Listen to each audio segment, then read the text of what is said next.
Donald Trump gave a speech last night in Ohio, his biggest one since being defeated in the 2020 election. And in just a few clips, I want to show you how this man is not only consumed by his own lies, but he's facing the same sort of cognitive decline and dementia he accused Joe Biden of during the election. Your family, if you care about the safety of your community, if you care about law and order, look.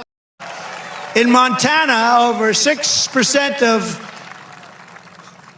a certain county's mail-in ballots are missing. Evidence to prove that if they were legitimate or not. They're missing all of this evidence. And think of it, Montana.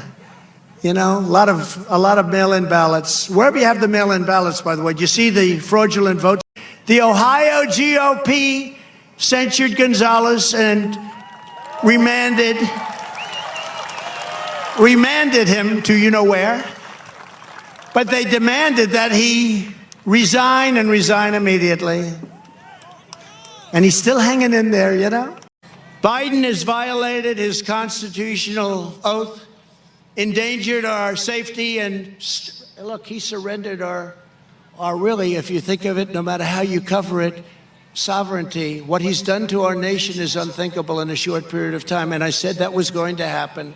I said it. And so you can see it there. Law and Auto talking about Montana, like Montana is one of the states that's being contested. That's a state he won handily. And now he's talking about ballot challenges in Montana. He's losing his train of thought, talking about Joe Biden, just really switching his words around. And even when he sounds the least awful, it's clearly him struggling to read his teleprompter just a few feet away from his eyes. This is a man that's projecting. Remember, I don't really necessarily want to make fun of Donald Trump for having these sorts of issues that lots of people face, but this is a man that weaponized all of these sorts of things against his enemies. He has no problem calling his enemies old or slow. Remember, he called Joe Biden Sleepy Joe, implying that Biden didn't have the mental quickness or fortitude or youthful energy to be president, implying that he himself did.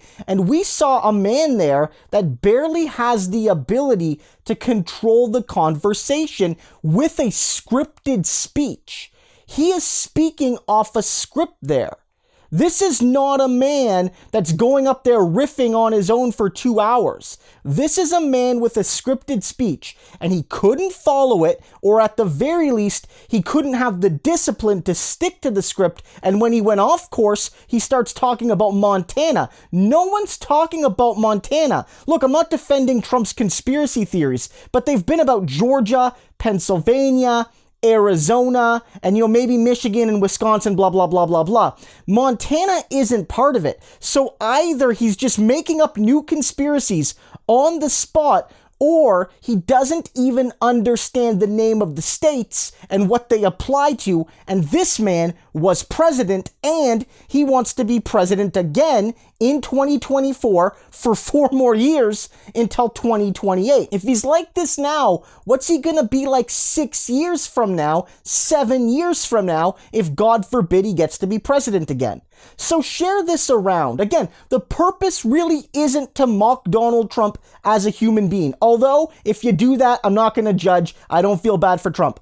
The point is, it's yet another example of Republican projection and hypocrisy, because they're always the one that attack their opponents for these sorts of things. It's not unreasonable to suggest that Joe Biden might not be as quick as he was 4, 5, 6 years ago. But if you think Donald Trump is this paragon of mental strength, you're lying to yourself. Donald Trump is insane, he's mentally broken, and he's dangerous.